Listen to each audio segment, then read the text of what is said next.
Hello, everybody. My name is Professor Wade Bradford. You can call me Professor Bradford. You can call me just plain Wade if you want. That's fine. You might be watching this video because you are one of my students at Moore Park College, and that's great. Welcome. You also might just be watching it because you saw the title of how to get an A in English, or how to earn an A in English. And so if that's the case, welcome. Some of the things that I will be talking about today are specifically about my English MO1A class. And English MO1A is another word for freshman composition, English composition, English 101. There's a lot of different names and numbers, but basically it's a class that is designed to help college students foster and nurture their own writing skills so that they can write at the college level and excel at college level writing, not just for English classes, but for other classes that involve any type of essay response writing. So history classes, psychology classes, those kind of classes.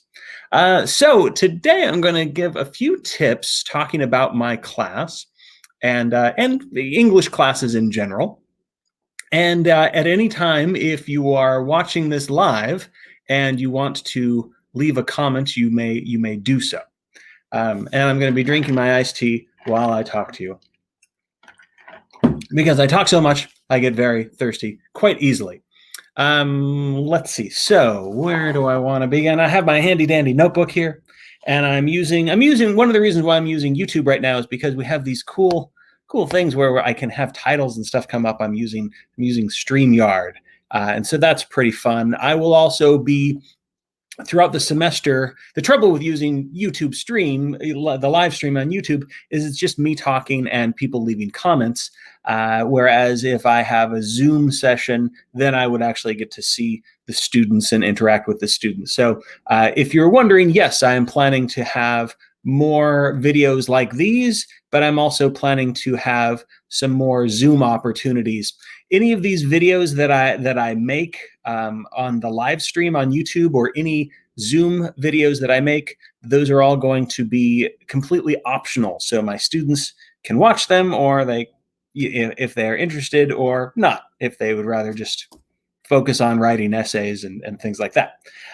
So what am I talking about? Well, I'm talking about how to earn an A in English, or more specifically, at least how to earn an A in Professor Bradford's class. So the first thing I guess I want to say is that I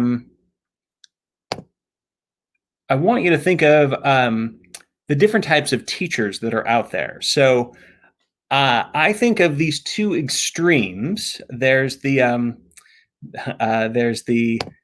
young idealistic professor.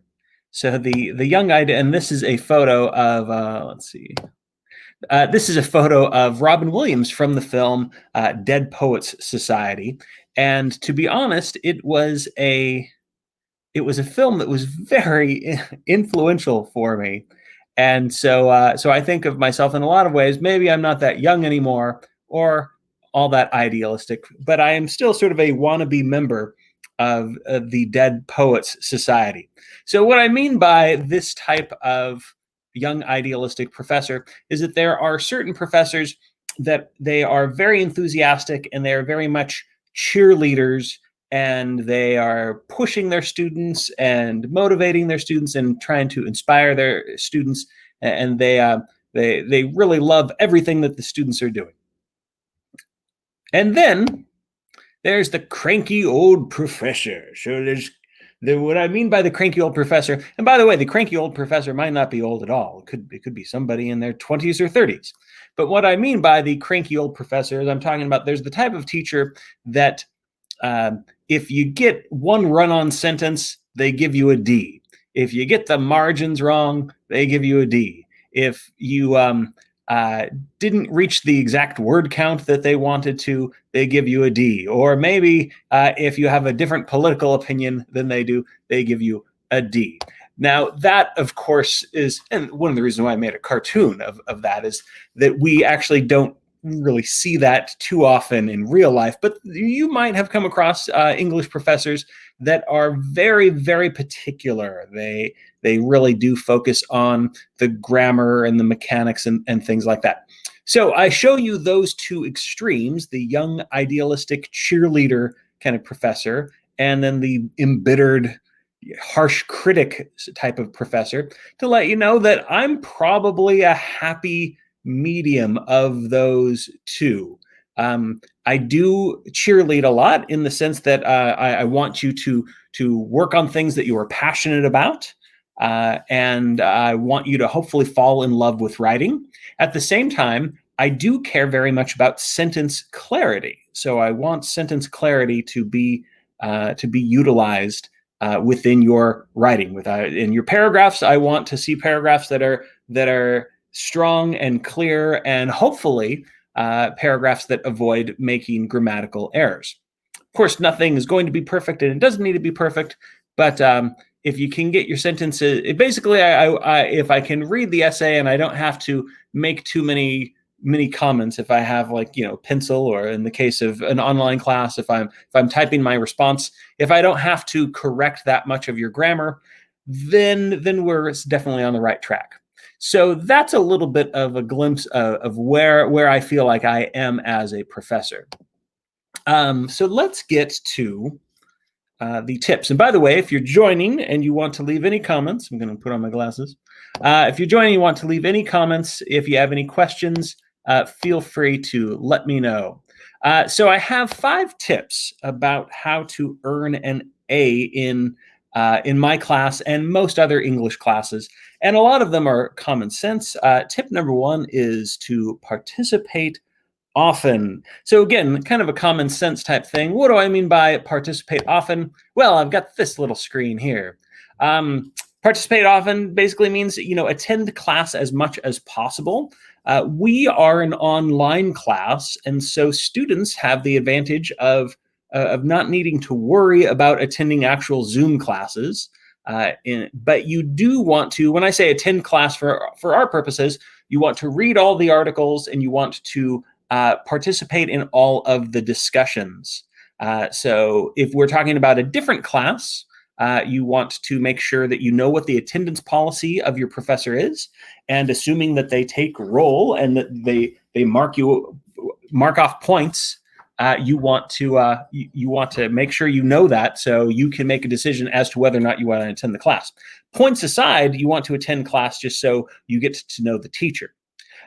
So you want to pay close attention to points, you want to develop communication between you and your instructor, and you want to be a team player. Let me expand upon some of those things. So I said attend classes as much as possible. I admire students that are very active in online discussions for our purposes, or if I'm teaching an on-ground class. I like it when students show up as often as they can.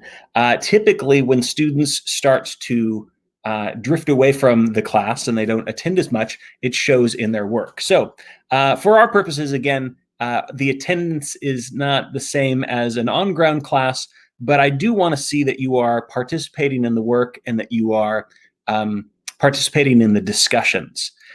So a good way to do that is to have genuine things to say in the discussions, instead of just feeling like, oh, I'm just gonna write a couple sentences that I don't care about, or write what you're really thinking and feeling when I ask you questions about the essays. So attend class is good.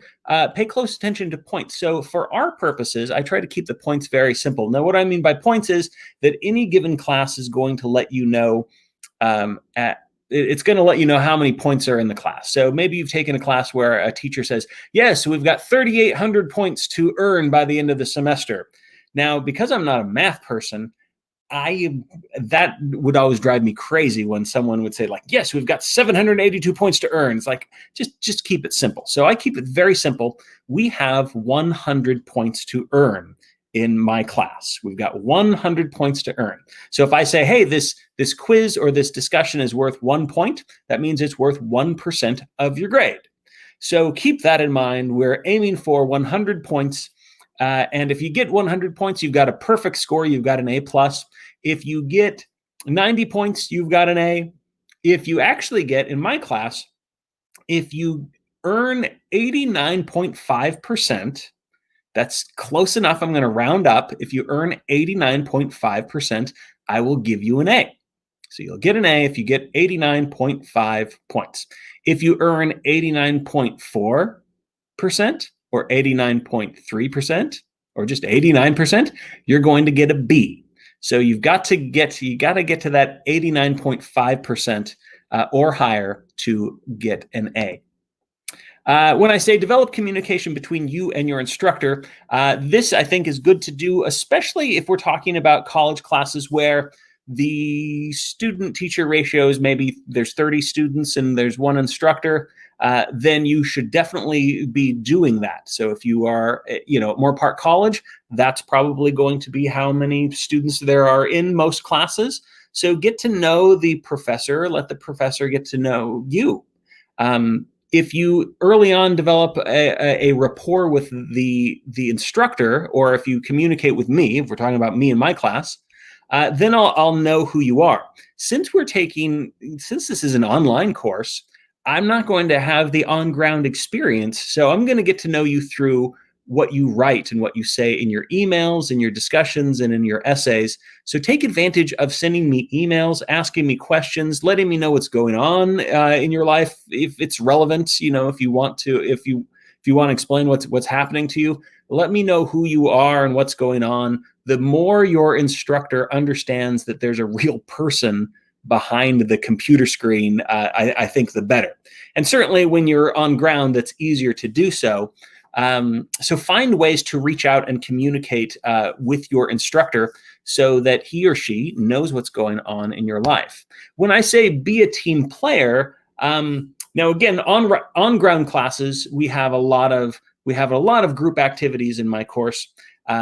An online class, we don't have as many group-based activities, but we do have times where I ask students to share in the discussion post and to interact with students in the discussion post. So please, whenever I say that, or even if I don't say that, you are free to discuss in very positive, constructive ways. You're free to connect with other students. And by doing so, you might find peers that you feel comfortable with sharing your work. And we'll talk about that later. I think we're ready to move on to the next one. Let's see. The next one, let me take off. Still learning these things. There we go. The next one, so tip number 2 is do the work. And again, it's pretty obvious, but what I mean by do the work, I mean complete the assignments, don't procrastinate, reward yourself for good study habits, and a bonus point is to work ahead of schedule. So let me tell you more about what I mean about that. When I say, so doing the work, again, it's common sense, but going back to the idea of paying attention to the points. So I said, hey, we've got 100 points to earn. You will see that the essays that we have to write are the majority of what make your grade. So we've got 2 essays, each one that is worth 20% of your grade. Those 2 essays are the research paper, that's at the very end of the class, the argument essay, that's towards the end of the class as well. Before those big major essays, we've got a couple more essays. Each one of those ones are going to be worth 15% of your grade. So by the time we're done writing the 5 essays that we are going to be doing, that makes up the majority of the points. So if a student doesn't do all the work, there's no way you can get an A in the class. And in some cases, like the argument essay or the research paper, if you don't do the work, you might not even pass the class. So do yourself a favor, write all of the essays in class, write them yourself. I don't have any notes in here about plagiarism, but don't plagiarize, don't cheat. Do the work yourself. So complete the assignments. That's what I was talking about. Don't procrastinate. Here's the thing about procrastination. Procrastination is something that we all do from time to time, and certainly as college students we do it. And here's one of the reasons why I would sometimes procrastinate when I was a college student, and that was because I felt kind of confident about whatever the subject was. If it was a subject I was good at, and I was pretty good at the humanities-based classes, especially the English classes. So if I felt confident about it, I might put off things until the last minute, as they say. Maybe I would go as late as like, oh, I've got 1 or 2 days to write this essay I should have been working on for 3 weeks. And so I would wait way too long, and I'd let the adrenaline kick in and, write an essay within, 10-hour stretch of time and turn it in. And sometimes I would get an excellent essay. But there were a couple times where I turned it in where I did not manage my time. The adrenaline didn't work, and I did not have anything good to show for it. So here's the thing about procrastination. If you are always waiting for the last minute so that the adrenaline will kick in, things are going to happen in life. And you, even if you've been able to procrastinate in other scenarios and get away with it, you will find that when things go wrong in your life, maybe it's a problem with work, maybe it's a family problem, maybe it's it's something health related or something like that. That's when procrastination will really catch up to you in a negative way. So that's my little preaching about trying not to procrastinate. Again, depends on what the class is and how hard or easy it is for you. But again, we're also talking about not just how to get a passing grade or how to get a B, but how to get an A. And I find that most of my A students, they've learned to not procrastinate. And they do this. They find ways to reward yourself for developing good study habits. So in addition to teaching these classes, I still do a lot of writing. I am a creative writer. I write novels and books and plays and things like that. But even though I'm doing it for fun, it's still work. It's still something that I have to motivate myself to do so. And so sometimes if I'm working on something and I really want to be productive, I will tell myself, it's like, okay, well, if I get to, if I write 5 pages, or maybe it's only 500 words, right? Whatever the goal is, if I write 5 pages today, then I'm going to reward myself. And tomorrow I'll just relax and I'll just play video games, or I'll go get some ice cream, or whatever it is. You need to figure out for yourself what is the reward you can sort of dangle in front of yourself. But then of course you have to stick to that, right? So if you say, hey, I'm going to write 3 pages of an essay today, and then tomorrow I'm going to treat myself and play video games. If you cheat and decide, you know what, maybe I'll play video games first and then I'll write it later, that's not going to work. So find ways to reward yourself. And you should be rewarding yourself as you're accomplishing the goals that we have. Now, when I say, if possible, work ahead of schedule, the reason why I say that is because if you write your essays in advance, then I can see them. And I'll talk about this a little bit more, but I just want to let you know that the best way to get an A in my class is to do the work ahead of schedule. When I say ahead of schedule, maybe it's 2 or 3 days ahead of schedule. Maybe it's a week ahead of schedule. But do the work early. Even if we're just talking about, the first draft or half of a draft, do some of the work early. Let me see it. Let me see your thesis statement or your, whatever it is that you're working on.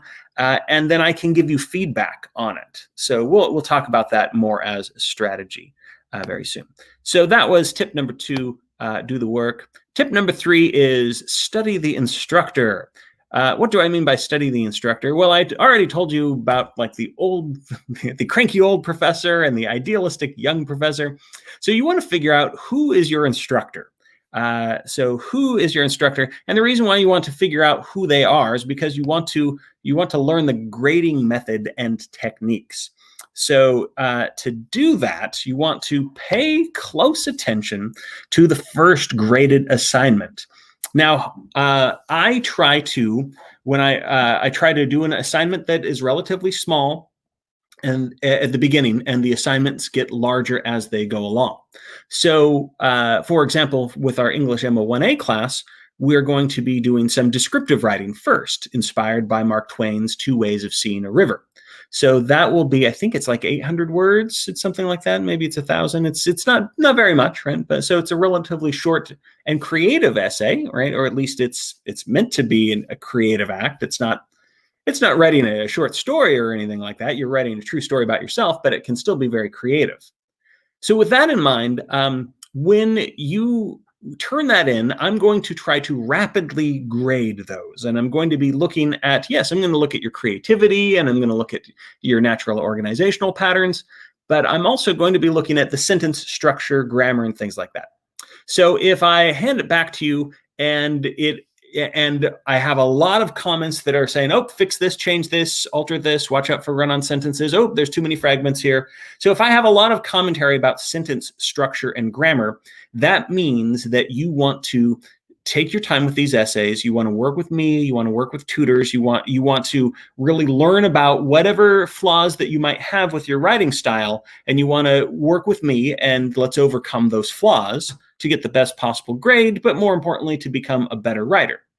If you get the first graded assignment back and you find that it's like, hey, Professor Bradford has just said a lot of really nice things, then that's good. Now, that doesn't mean that you're not going to falter later on this semester, right? Maybe the argument essay is going to be tough for you, but it does mean that the sentence structure is probably there.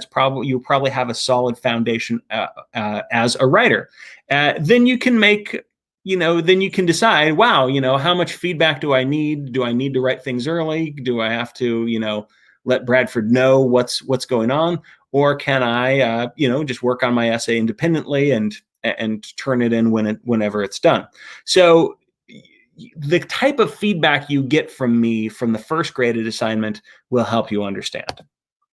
And throughout the semester, you should be feeling free to ask me questions and to keep your email. So if you, for example, if you say you send me an email and it's like, hey, I wanted to have an extension on this essay. Can I turn it in, 2 days, later without being penalized? Here's what's going on in my life. Now, I might say yes, I might say no, but definitely if I say yes, then you want to keep those kinds of emails because I might forget, right? I'm going to be getting a lot of emails, so I might forget. And so when I give you a grade, if I've taken off points because it was turned in late, but you've kept the email, then you can show me. It's like, whoa, you might have forgotten Bradford, Professor Bradford. Please look at this email and you'll see that I had an excused absence. So it's good policy to ask questions and keep those emails along the way. Now, here's the bonus that I have for this tip. Don't ask, why didn't I get an A? So after you get a grade back, say you got a B minus, and maybe you felt like, hey, I worked really hard on this essay. Why didn't I get an A? Instead of asking it that way, ask, what could I have done to make this a better essay?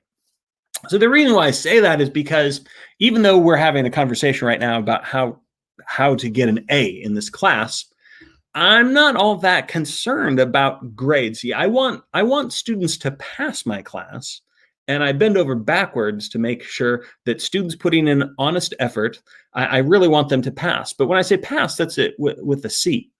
There needs to be some level of excellence in your writing and or participation for you to get an A. So I'm very interested in how students are going to improve themselves as writers. So come to me asking, what can I do to become a better writer? Or how can I improve this essay or future essays? And I will be, I'll be more willing to work with you, because when someone's just saying like, can I just get like 2 more points so that I can get an A? Most instructors, myself included, we're not really interested in the grade grubbing, give and take bargaining. We want you to become better writers and critical thinkers. All right. This one gets to know the rubric. A rubric is usually a list of expectations of what we're looking for in an essay. And so the rubrics might change depending on which essay we're talking about. But for my class, we do have one standard rubric. It's on Canvas. And so you can download it, you can print it, you can have it. And that rubric is talking about, sentence clarity, thesis development, organization, things like that. And that's a pretty standard rubric for any of the essays that, that have an academic twist to them. Some of the other essays, like the narrative essay, I will have a separate rubric or an additional rubric.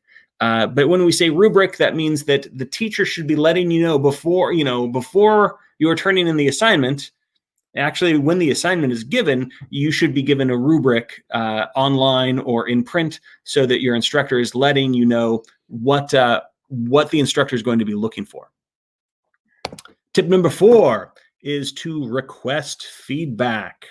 So when I say request feedback, I am talking about the resources that we have at Moorpark College, or if you're watching this and you're going to a different school, hopefully your college has a lot of resources. So at Moorpark, we've got the Writing Center. So when I say request feedback, I'm talking about your writing before you have turned it in. So before you've turned it in to get graded, try to finish it early, or at least show us a draft of your work or a partial draft. Maybe it's just the thesis statement, the introduction, but make use of the Writing Center and the tutors.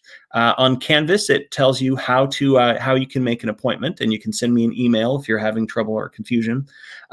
There's no reason right now maybe to make an appointment for this week, because we haven't started talking about the first major essay that we're working on. But you might want to, if you're very proactive, you might decide like, hey, you know what? I want to make an appointment in advance. So go and check out their calendar, and you can learn about making appointments. Here's a big one. You should utilize your instructor's office hours. Now, when I say office hours, again, it's a weird semester because here we are online. I'm talking to my computer. So since we are having virtual office hours, that means that you'll want to approach your instructor. If it's me, then you want to visit me on Mondays or Thursdays, starting at 10 a.m. to 11:30. If you are taking a class with somebody else, you want to find out, if they are at a college, especially if they're teaching full time, they should have office hours. And so the office hours are there for you, the students. I don't recommend going to every single office hour, just showing up and filling up the time, just filling up all of their time.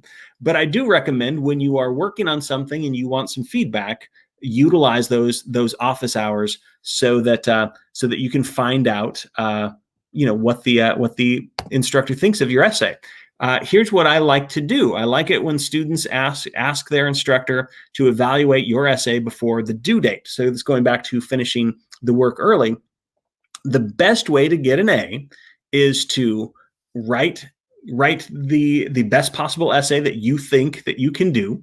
Maybe get feedback from a tutor if you want that. That's up to you. But you write the essay that you are proud of, and you have written it. You've written this draft maybe as much as a week or 5 days before the actual due date. So if you get the opportunity to do that and you show up to my office hour, or you can just send me it via email. So you send it to me via email, or you show up to my virtual office hour. I will read it during my office hour. If I'm not busy with other students, I will read the whole essay, and I will let you know right then and there. I will say, hey, this is a pretty good essay. If you turn in this essay right now, I would give you a B+. I give you 88%. And it's really good for these reasons, and it's missing these ingredients. So if you want to turn it in now, you got 88%. If you want to take it home and work on items A, B, and C, do so, and I bet you're going to get an even better grade.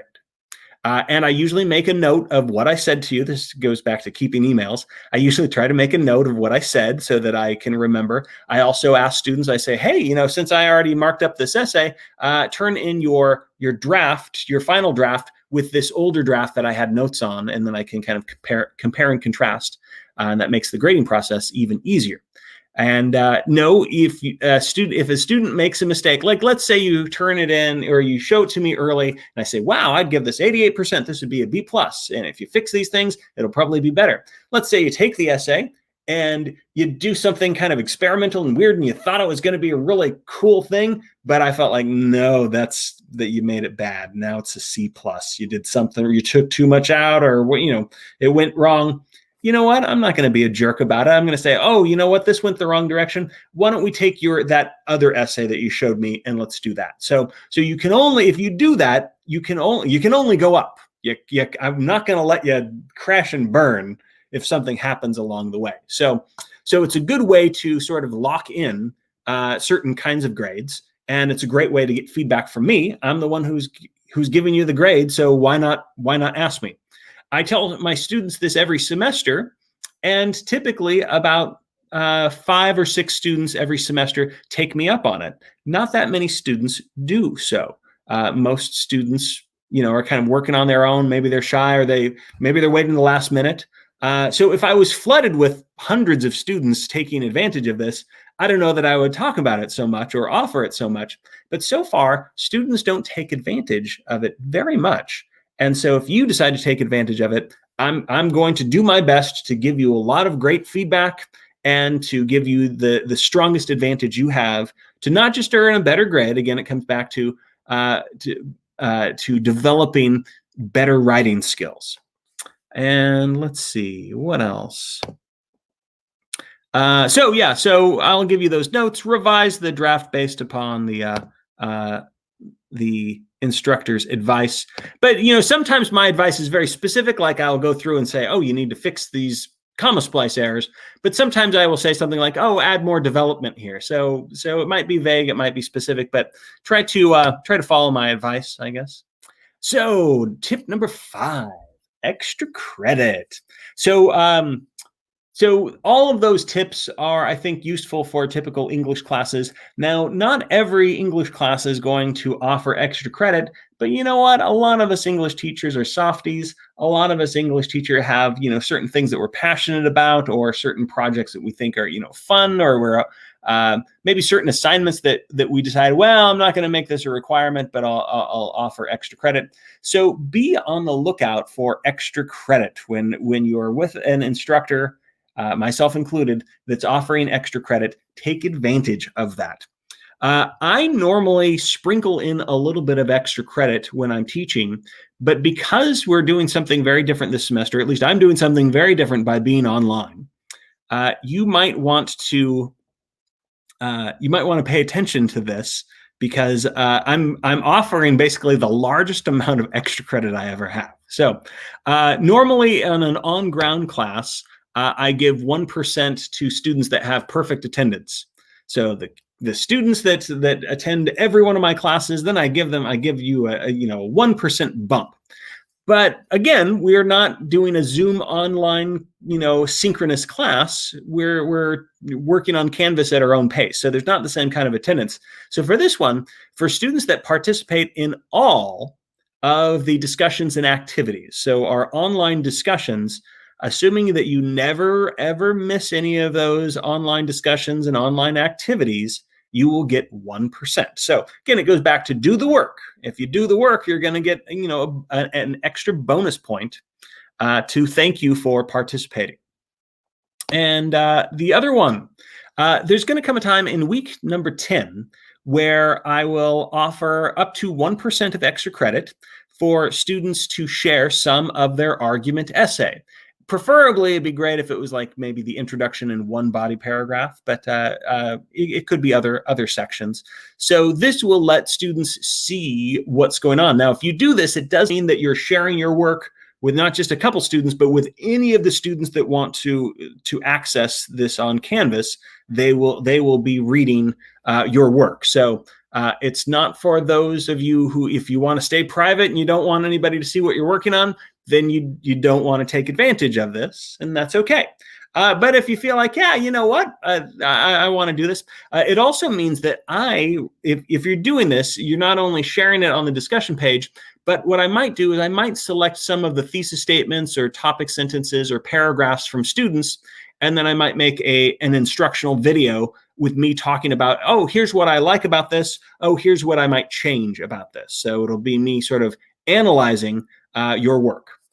So that's 2 points of extra credit total there. But here's the big thing. Now, I've never done this before, and I don't know if I'm going to like it or regret it, but we're going to have a bonus essay. There's an extra essay, an extra credit essay that I will offer starting on week 5, and you can earn up to 3%, a 3% bonus to your overall score for the semester by writing this essay. This essay, there's a little video about it later. It happens on week 5 on Canvas. But this essay is basically I would say a causal analysis essay. It's inspired by an essay by Stephen King called "Why We Crave Horror Movies." And so if you do this essay, you will write an essay that is titled "Why We Crave," and then you'll fill in the blank. So maybe it's why we crave ice cream, or why do we crave romantic comedies, or why do we crave rap music, or why do we crave old Western novels, whatever it is. Maybe it's part of pop culture, maybe it's part of our society, maybe it's scientific, it's going to be up to you. But whatever it is that you get to decide, and you get to write about it, and you can be playful with the idea. Stephen King is pretty playful, as you'll see when you read his essay. So that's if you have the time and the energy. Then I recommend that you write that essay. And I think it says when I'm accepting, I think until like the beginning of December. So you have a lot of time to work on it. I might be wrong about that. I really need to check my schedule. But I think that I give you quite a few months to do it. All right, I'm just going to check and make sure. I don't think we have any comments. Great. So that is my overview of how to get an A in an English class. And thanks very much for watching. And again, if you've got any comments or questions, please leave a comment here or send me an email. If you're on Canvas with me, you know what my email is. That's it for now. I'm Professor Wade Bradford, and I'll talk to you later.